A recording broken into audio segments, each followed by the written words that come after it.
Folks, we're going to go ahead and start our workshop tonight.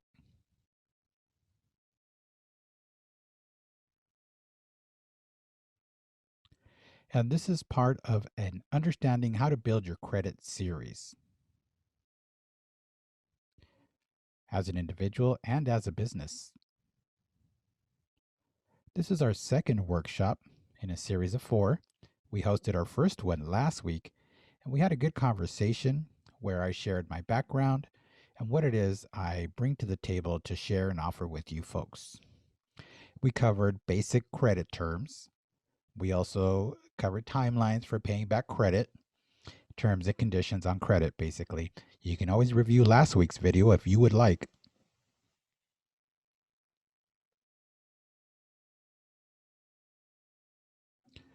We are using software called Zoom for tonight's webinar, and it is best viewed on a desktop or laptop computer, not on a mobile device. And the reason that is on a mobile device, it's much tougher to see the PowerPoint share and the speaker, so it's much better to use a desktop or a laptop computer for that.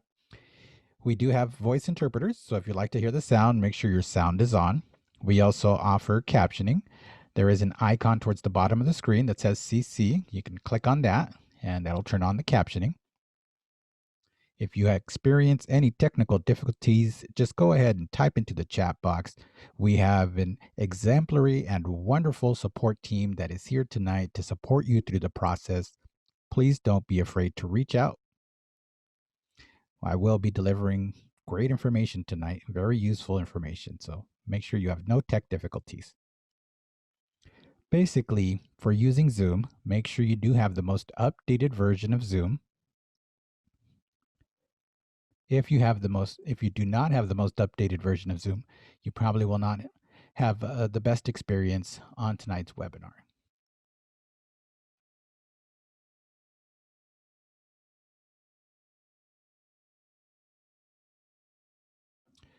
You can also view the webinar in full screen mode.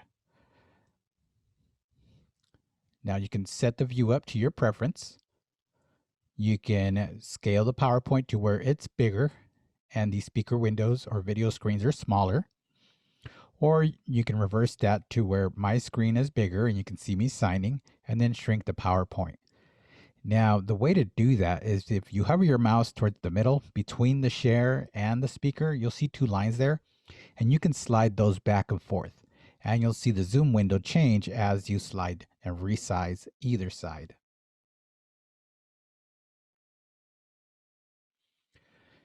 To see me bigger, just click on the middle 2 bars and then pull away till you see me getting larger and larger. And really, you could set the view to your preference. If you have any questions tonight, please type those into the Q&A box. Let's make sure the questions are relevant to my presentation. If there is a topic on one of my slides you see that you would like to ask about, please type that into the Q&A. During the evening, I'll be reviewing the Q&A box so I can respond to your questions. If you'd like to make comments or have any technical questions, then please go ahead and type into our chat box. As I mentioned, we have a help team here behind the scenes that will be fielding those questions. I will only focus on the Q&A box. I want to talk about the upvote. You see a hand there on the screen. It's a little thumbs up is what it looks like. That allows you to upvote any questions that you see in the Q&A box. They will have that little thumbs up hand there. So if you think that a question is salient and in particular should be answered, then what you can all do is upvote that particular question so that the question that gets the most votes will be reprioritized. And so throughout the night, I'll be keeping an eye on the Q&A box and I will be responding to the first question. So please feel free to interact with that if you'd like to. And also do not be afraid to ask questions. Ask any question that you would like to have an answer for, and I would really enjoy providing that answer.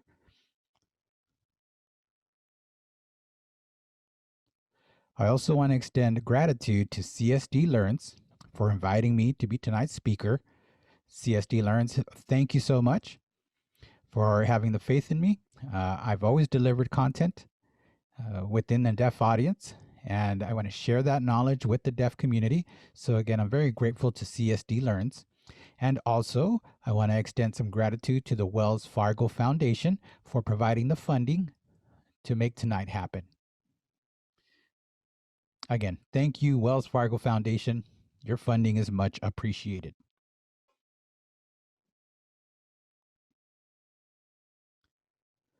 I realize I've been talking without introducing myself, so I'll go ahead and do that now. My name is Justin Folk. I am Vice President of Finance at Folk Williams Financial Management, Inc., and we are based in Los Angeles, California.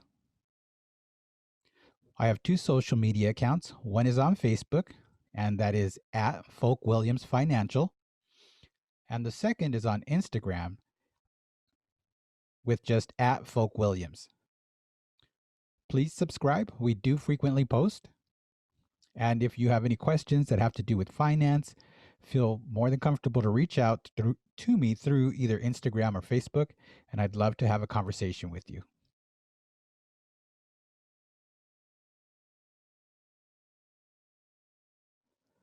The workshop series focuses on understanding your credit and how to build your credit as an individual or as a business.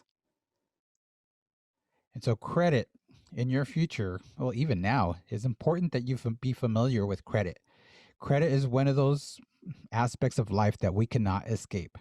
So, make the most out of tonight's program. So, reaching now, today's topic is options to improve credit. So, in case you're wondering what exists, I will be sharing some resources and making you aware as to how to improve your credit. And our goals tonight are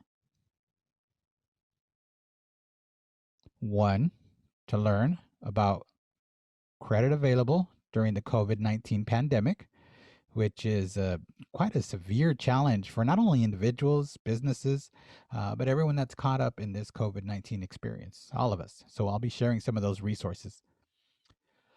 Also, I want to provide an understanding of the CARES Act and what it supports and how it supports businesses differently than individuals. So I'll be clarifying both of those points.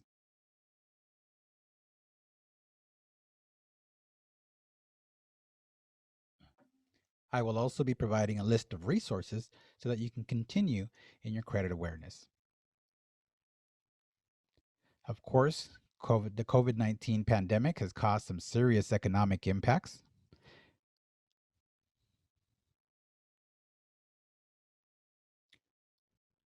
COVID-19 has forced many businesses to close. And not only that, many states have stay-at-home orders, and those have forced many business into being locked and closed. Like, for example, here in California, most restaurants here are closed, and they're forced to have to re-strategize and focus on takeout or delivery mostly, which is hurting the business. Where typically businesses make their most amount of money from having people there face to face and off tips. So now they've got to implement a new strategy in those states that have the specific stay at home orders or space limitations in general. That is forcing businesses to really narrow down their services. Like, for example, barbershops or cosmetology uh, locations. Also, I think in the first few months of the pandemic were hurting really bad. Now, with more restrictions imposed, they have been able to open up, and it is a new normal. It's not something that folks are used to, and we hope it to be temporary.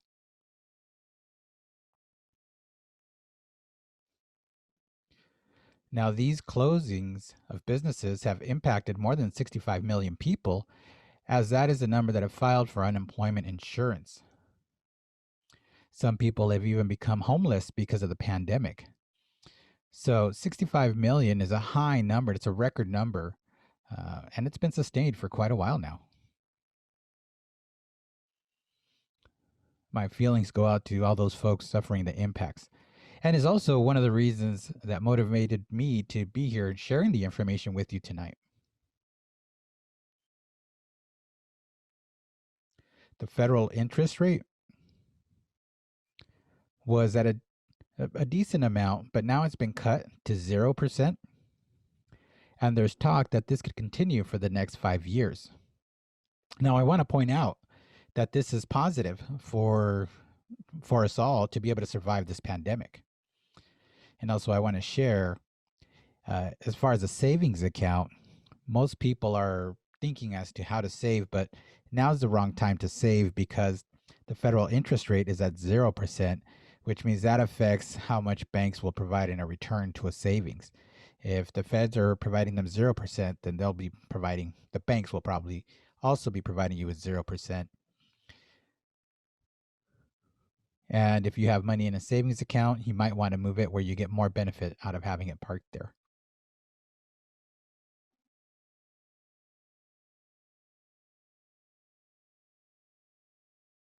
Federal interest rates are good for home purchasing currently. As you've noticed, probably, there are a lot of interest rates that are really extremely low for mortgages. I've heard of 2.5%, 3% is kind of where they've at, even up to 4%, but nothing too much higher. And it's a good time for people to buy a house if they have the money to do so and are able to do that. Now, one of the things you'll also need to buy a house is you'll need to have good credit. The travel and hotel industry has also been impacted by the pandemic. And so there aren't any opportunities to visit hotels and stay for a vacation or for travel. So people are avoiding travel and avoiding hotels because of the pandemic. And so that industry has been deeply affected.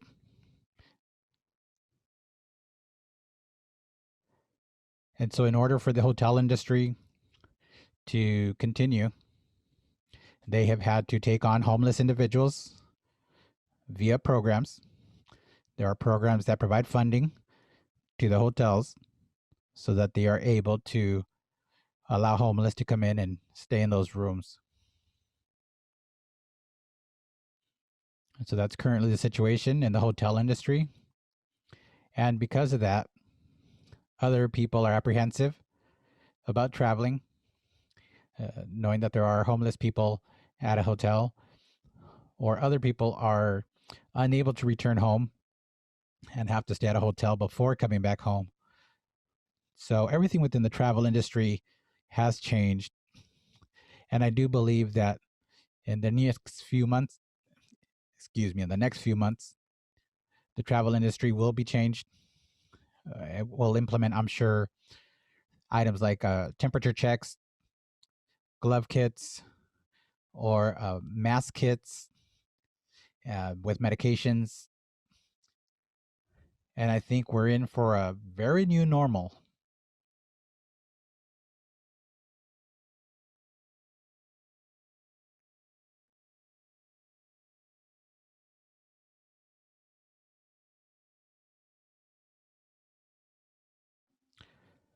Trump's administration passed the $2 trillion economic relief aid. And this economic relief aid contained various programs within it. These are a couple. You see the economic impact rebate payments, federal student loan relief, an eviction ban, employment assistance, tax relief on retirement plans, withdrawals, and the PPP, Paycheck Protection Program, the SBA, Small Business Administration, Economic Injury Disaster Loans, EIDL is what I'll abbreviate them as.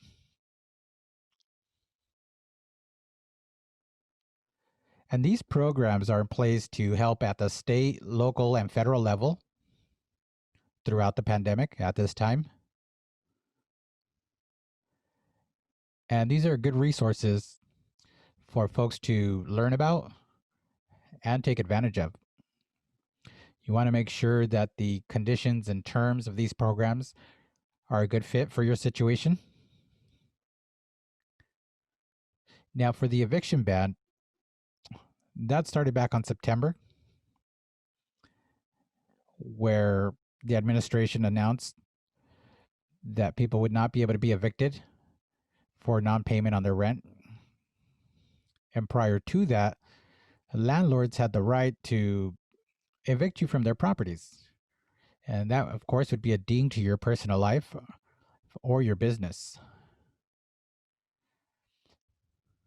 And so if one has to live on the streets, then there could be potentially an increase of COVID-19 if there are more and more homeless people living on the streets. Therefore, the eviction ban was put in place to avoid that from happening. Now, be sure to use your options, all your options, before resulting in an eviction ban situation. You're going to want to try to look for other programs that can provide relief, rent relief. And if you've exhausted your list and you've tried your best efforts, then the federal government will recognize that and realize that not only have you suffered an impact from a loss of income, but that you've also tried to find programs to remedy your situation.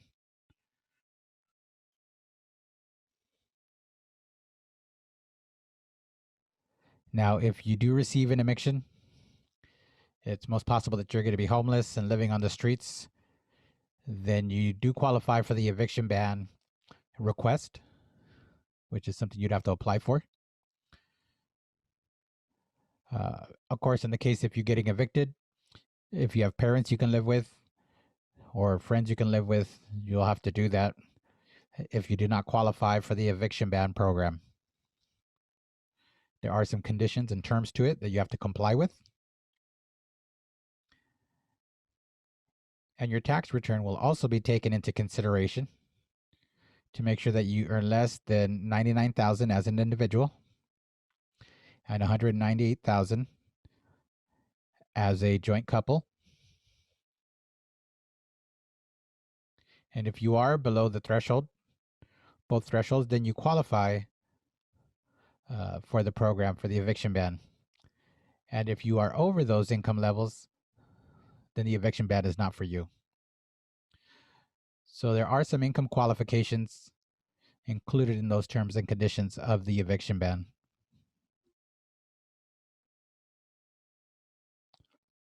Also, be aware that some states already have their own eviction bans in place. Here in California, evictions are banned. There are specific terms and timelines established already. I don't remember exactly, but I do believe it's February for California that they expire. So you'll want to double check with your state if there is already an eviction ban enacted or not.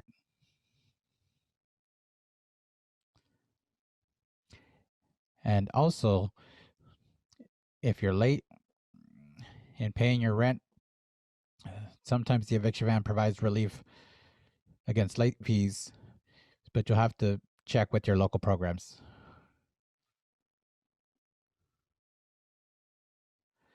And also, at this point, landlords are also experiencing impacts from COVID-19. So you never know. The landlord might allow you to break your lease early, spread out your payments, give you a grace period on your payments. But the most important and critical point is that you communicate with your landlord, because if you never communicate, you'll not know it's possible. So go ahead and have that communication and talk to your lenders and your mortgage company, because you don't know what they might have to offer.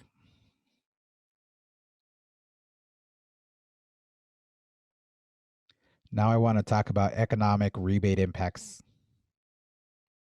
and what they are.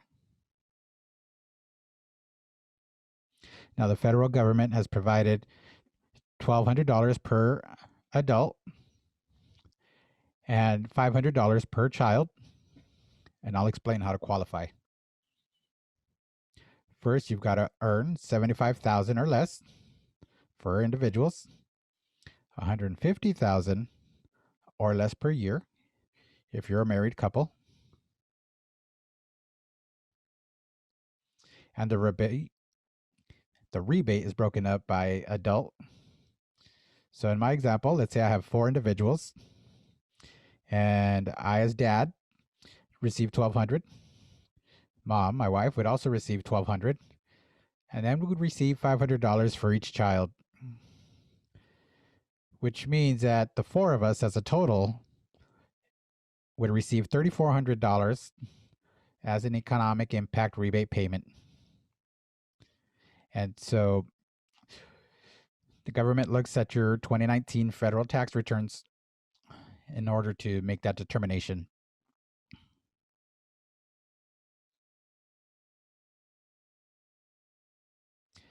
Now, if you have Social Security, income, the IRS is who is providing that rebate payment. But for the Social Security department, the Social Security department will be handling that, not the IRS. If you don't file a tax return, normally the IRS has established something called the non-filer request. You can report no income, provide your direct deposit information, bank account information, routing number information, and they will send you that rebate directly.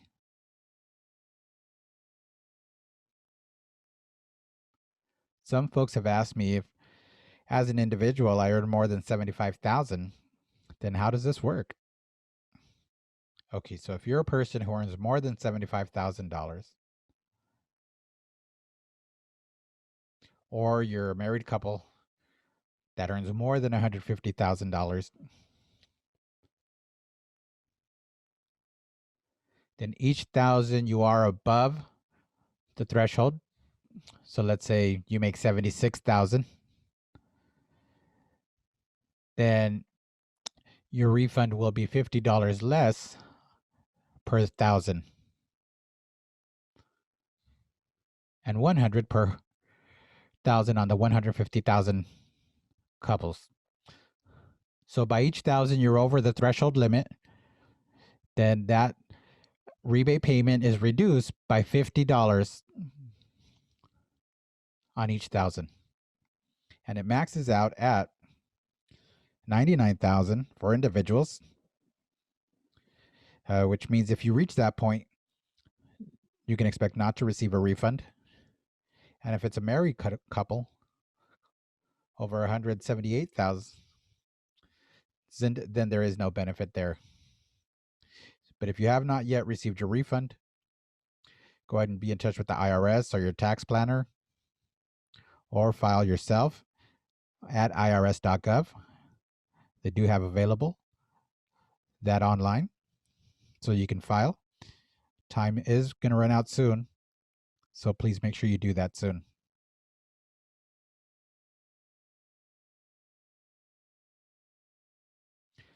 Federal student loan relief.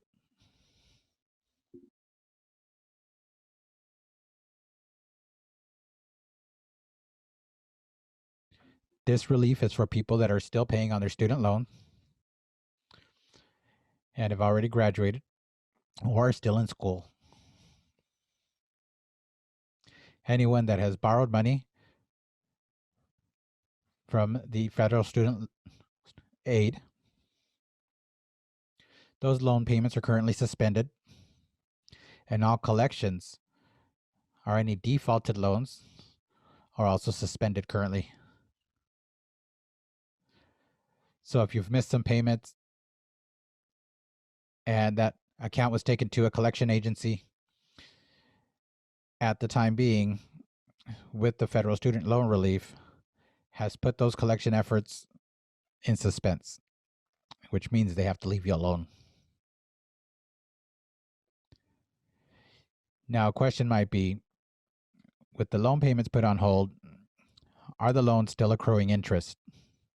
And the response is no. The interest rates are set to 0 until December 31st of 2020. which is soon coming along.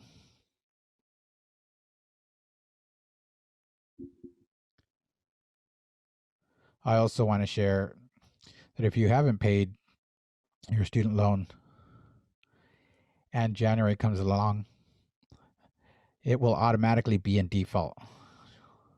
So please make that payment as soon as you can, as there are about 42 million students with student loans, all hoping to repay in January. And I hope they're not impacted because they don't realize they have to start making their payments in January. Again, if you cannot make your payment, be in touch with your creditors, communicate your issues with them, and I'm sure they'll be happy to give you a forbearance or a delayment on your payment. And at the same time, all Americans are looking towards the Biden administration to see if they also provide a federal student loan relief for another year, because this could have serious impacts on your credit report. You don't want to have non-payment of student loans on your credit. Have a conversation with your creditors. Ask them for a deferment.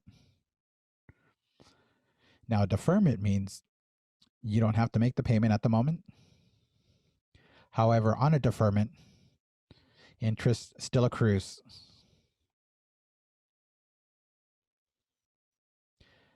Now, that process involves reaching out to your loan creditors and expressing to them that you can't make a payment. They will provide you a deferment form. You will also have to attach some documentation. You'll have to provide your income, your monthly income, and then your creditor will determine how much you're off the hook, quote unquote, on your payments. So maybe they'll give you a year to 6 months worth of breathing space. However, you still need to continue making your interest payments over that timeline. Let's say you are provided a deferment for 12 months, and during that time, you will still be charged interest. So the amount you owe will grow, and be cautious with that. I am aware that some people have been paying interest on it only because interest is so low at the moment. At the same time, when the pandemic is over, people who do that may end up being at the same place where they were before.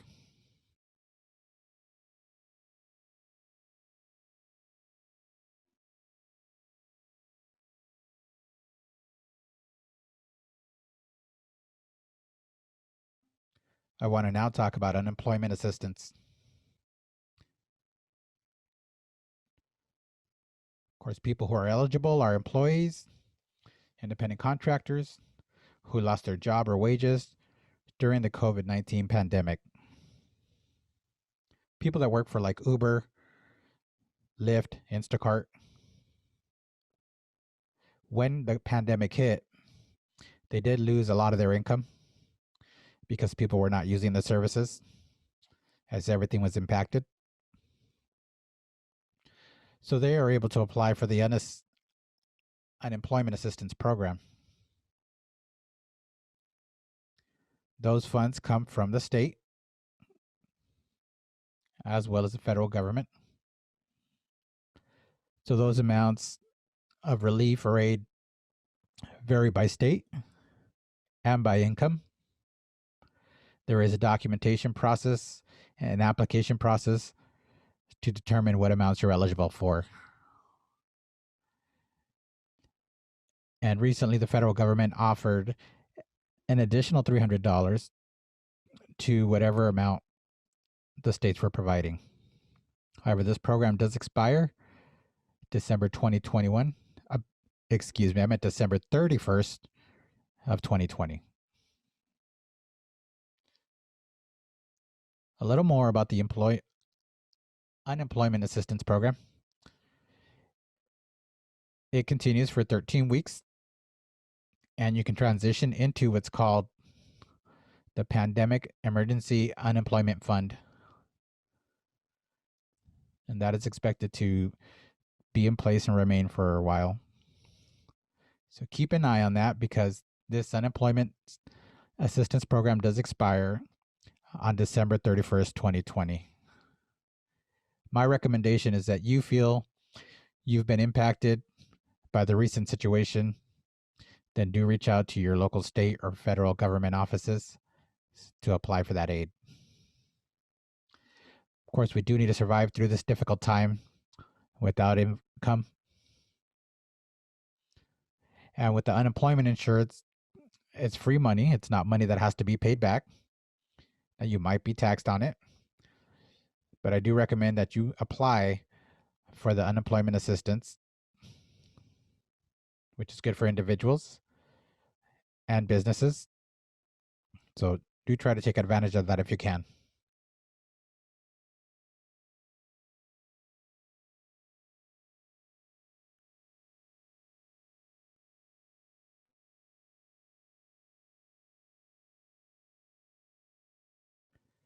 Now moving on to talking about tax relief on retirement plan withdrawals.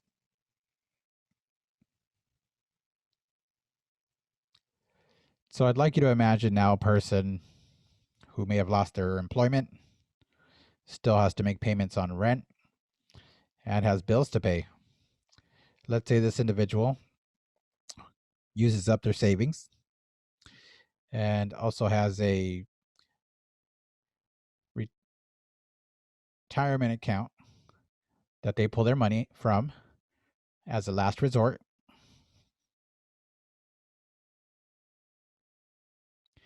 And typically, there is a penalty if one withdraws money before the age of 59 and a half years old, and that's a 10% penalty. So that 10% penalty is currently withdrawn or waived for a short time being, and that expiration date is December 31st of 2020. So folks are allowed to make withdrawals from their retirement plans without being penalized at 10%. Now, something I do want to caution you about is that it is a relief not have to pay the 10%. However, there are taxes charged on any withdrawals from a retirement account.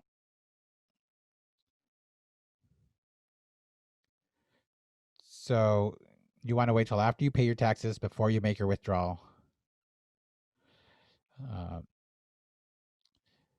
So that way you can make your withdrawal without having to pay taxes. Just be cautious and keep that in mind.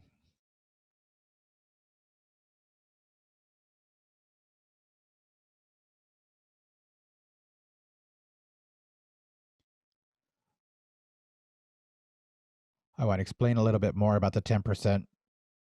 If you make a withdrawal, you have to make that withdrawal between the time period of January 1st, 2020 to December 31st of 2020.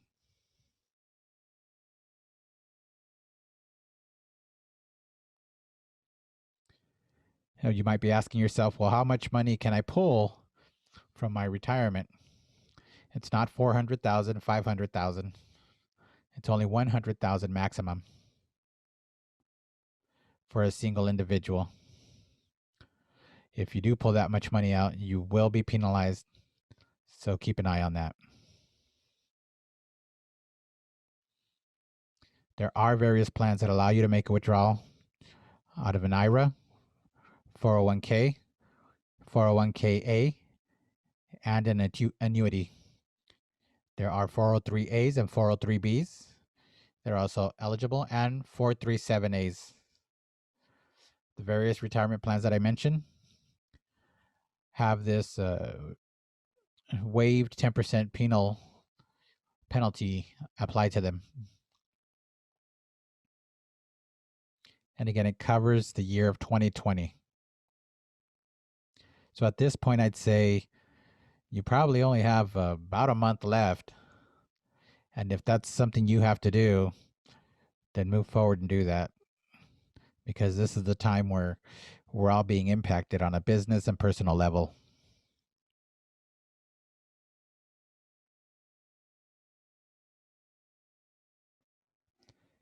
Now I'm moving on to talk about the PPP, which is a Paycheck Protection Program. It's very popular with small businesses. A lot of companies have used this program.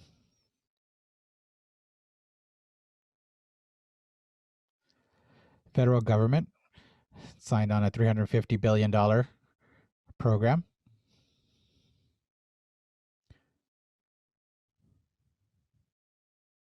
And this program applies to any business or organization or nonprofit with fewer than 500 employees.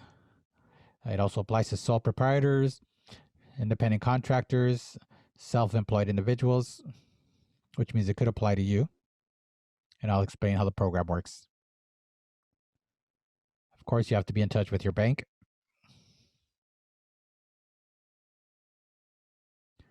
Gusto, Square, and those types of companies, including PayPal, also offer part of the PPP program. They will make a determination as to eligibility, not the government, but the banks themselves.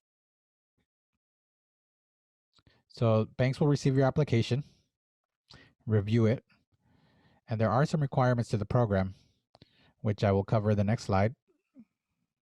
But for people who do not qualify, that would be is if you are involved in any illegal activities or violations of federal, state, or local law.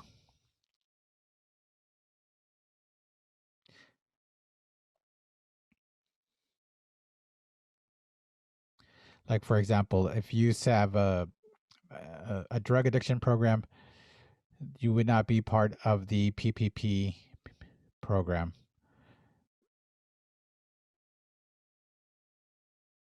Individuals and businesses must have at least 20% or more ownership share in the business. If you're in probation, if you're currently in jail, if you've pled guilty to any federal offenses in the last 5 years, you also are ineligible for the program.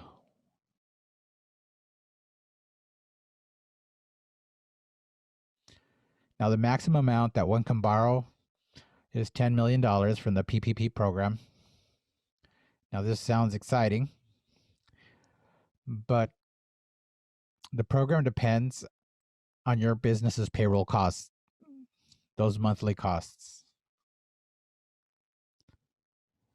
So they will take your payroll amount, multiply it by 2, and that's what the bank will lend you. So let's say you pay your employees $3,000, then the max you could borrow would be $6,000 from the PPP program.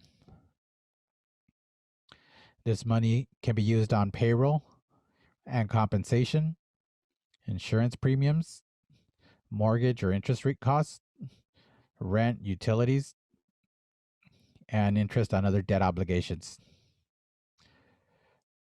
which is beneficial instead of not having the assistance. Now, the PPP program does offer these various options.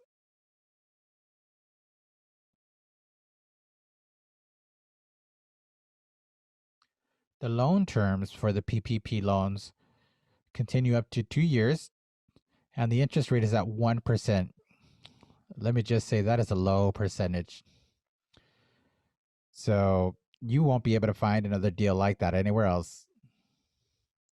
Quite often, most programs offer 10% interest rate, 15% interest rate.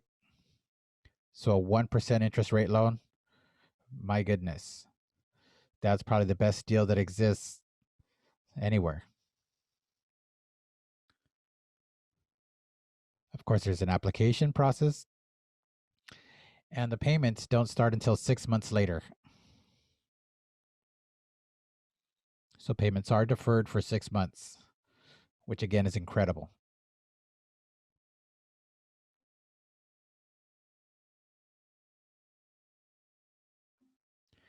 And I have to add that depending on your terms with the bank, they will give you, like, for example, a 3-year payment program, and not too many places offer 6 months deferred payment. Something else that is really beneficial is that you can apply for the PPP loan and have it be waived or forgiven.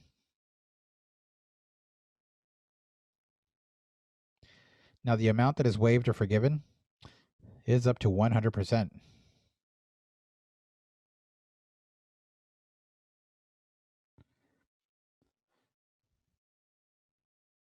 The way the PPP loans work is they're based on your payroll. For example, if it's a business with several employees and they earn over 100,000 per month, then the program wouldn't apply.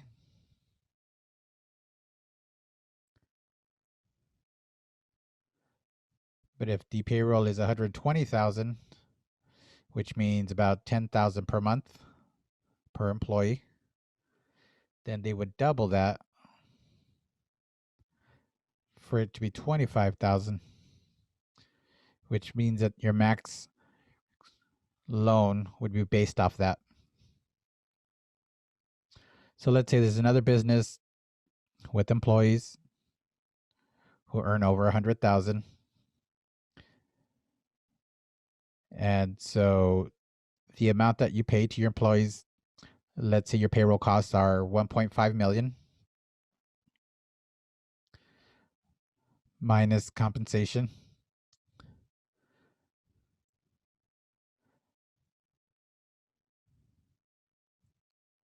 Like vacation days and all that, which meaning from 1.5 would be down to 1.2 million. And then we're just talking rough numbers here. So you would divide that per month, and that's 100,000. So you would multiply that by 2, which would be 200,000. And so the amount you could borrow would be 250,000 per month. So I hope that is clear. The PPP program has credit scores that are reviewed as well, and they're expecting for borrowers to have a 640 or higher. Anyone with the credit score of 640 below is not going to be considered creditworthy by those creditors. So you have to make sure that you have at least a 640 or more. Because again, there's 100% loan forgiveness, and you have deferred payments for 6 months.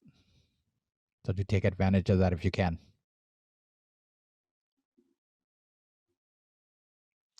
SBA economic injury disaster loans. These loans cover economic losses that have happened as a result of regional or national disasters and are provided at a low interest rate to small businesses. By small businesses, again, we are talking about businesses with 500 or fewer employees and private nonprofits. Now, the max amount of loan there is $2 million. Let me clarify that these are not loans that are forgiven. The PPP are loans so long as one satisfies the requirements, but not the SBA EIDL loans.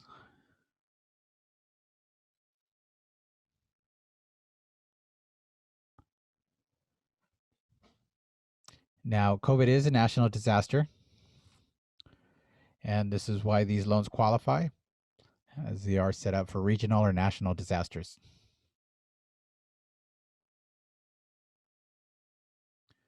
I'll give you an idea of the terms and conditions for these loans. They have a 30-year term, excuse the interpreter, which is very similar to a mortgage that has a 30-year term as well. And the interest rate is 3.75 for businesses with less than 500 employees again. Nonprofit entities receive a 2.75% interest rate. And the loan can be used for any fixed debts, which means, let's say you have a payment that you make on a monthly basis. Let's say it's $2,500. That would be a fixed debt. And also, I want to point out the 3.75% interest rate loan is a lot lower than most other interest rates out there. Most start at 9%. And so you want to take advantage of the SBA Economic Injury Disaster Loan while it's at such a low rate. 3.75% is unheard of. And you can use, again, these loans for payroll, utilities and other bills, or business adaptations, or obligations that you must take care of. The timeline for the application is 2 to 3 weeks. Funding can be done within 5 days after approval. Now, the credit score for these loans needs to be a 680 or above.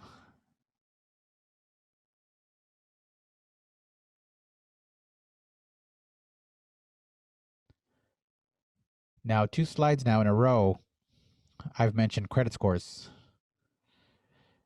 Before, where we're talking about the economic rebate payments, there was no credit score involved. That was free monies offered to you as relief. And these last 2 programs are loans. And I do want to be clear about this. The SBA Economic Impact Disaster Loan is a loan, which includes a personal guarantee by the government so that if you fail to make your payment, your creditors have a right to collect your assets, to reduce your wages, which means a garnishment, a wage garnishment. They have the right to foreclose on your property. So do make sure that you do pay back those loans. They take priority over unsecured loans because this is a secured loan with collateral.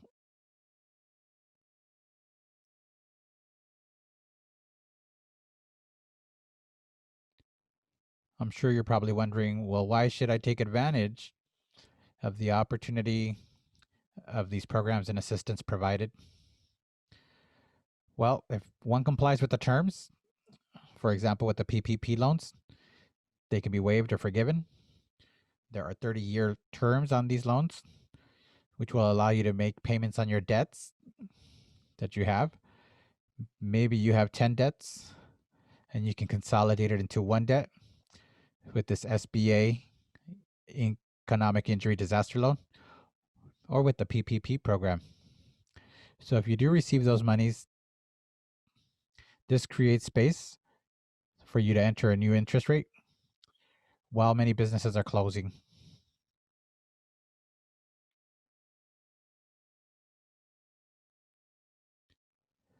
Many of these programs end next month.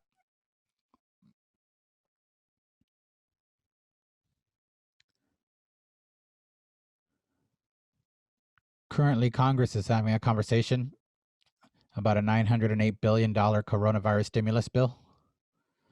It seems both parties support this bill.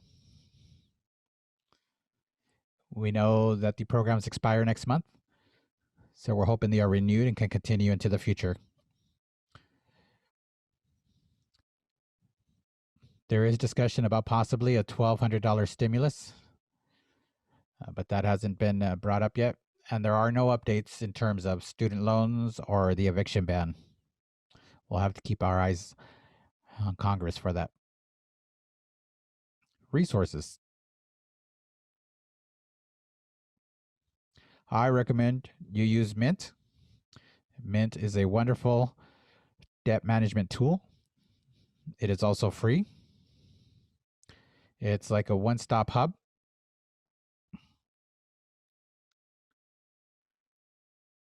And it can centralize all your banks and other apps and services. If they're overwhelming, you can have them housed in one location where you can track your financial life. And again, it's a great app to use.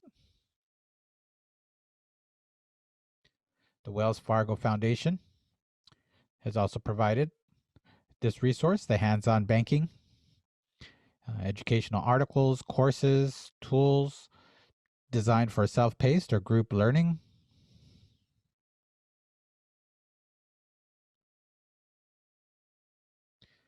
And so after tonight's workshop, you can continue to gain financial education by taking some of these hands-on banking courses.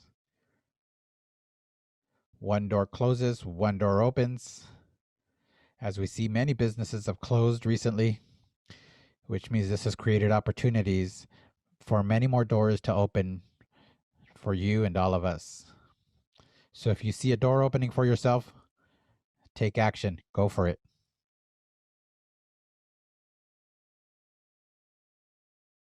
Now I'll be covering the Q&A section. I do see a question there that says, when are the PPP loans due? Okay, those funds were provided for 24 weeks. After the 24 weeks, you got to be in touch with the bank and they'll begin processing that. Another question says, will there be another stimulus? And as I mentioned in just a second ago in the update, there is a possibility of that happening. All of our fingers are crossed.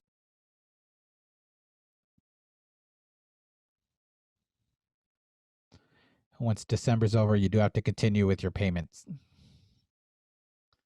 The next question says, I'm worried about my family's finances. Would you recommend I start a business during the COVID pandemic? And I say yes. As already mentioned, there are tons of businesses that have closed, which has created new opportunities for folks to come into business as there is less competition. So you do want to take advantage of the time now, and the federal programs that are offered are something you want to take advantage of as well. And we're hoping to have more help in the new year, 2021, from the federal government responding to this pandemic. Somebody else asks, should I do a consolidation loan because of COVID? I'm going to say try to make your payments first. Reach out to your creditors, reach out to your lenders, and talk to them. You never know, they might be more than willing to help you. A consolidation loan will hurt your credit score while you're in the middle of it. So talk to your lenders and creditors first. And I also recommend you watch next week's program where we'll be providing some help and strategies as to how to deal with not being able to make your payments. So next question. During the economic situation, do you recommend I pursue purchasing a house? I'm going to say yes. As already mentioned, interest rates are down to zero. So home loans are looking really good as far as their interest rate amounts. So that allows you to buy more home than you normally would at higher interest rates. Anyone who asks me about buying a house, my response is yes.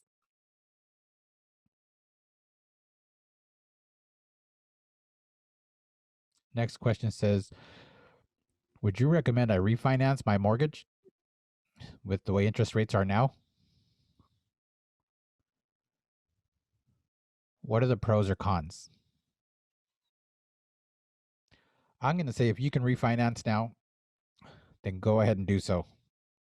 Again, interest rates are down to zero, which means that mortgage lenders are more apt to refinance with you. And interest rates are extremely low. And that's the positive. But the drawback is that you might have a longer term to pay back on now. Let's say you had a 15-year loan, you refinance and now pick up a 30-year loan. Well, you have just extended your debt by 30 years. And I see the last question coming in before we wrap up.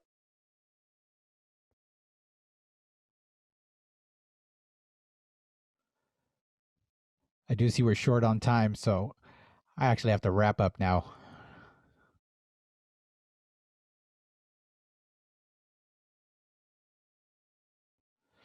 Well, today, November 16th, we just covered options to improve credit.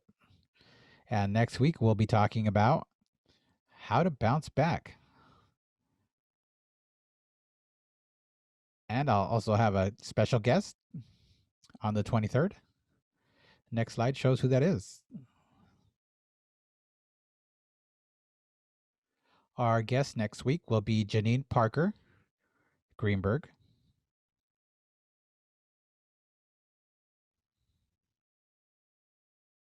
And she's a consumer credit expert. Janine is a fantastic individual and has a rich experience in the financial world. I've already interviewed her and know that she will be a fantastic guest for our topic next week on how to bounce back. I'd like to thank CSD Learns and the Wells Fargo Foundation for having me here tonight, presenting tonight's workshop. For more information, reach out to CSD Learns at CSD Neighborhood or learns@csd.org. And we'll see you next week, folks.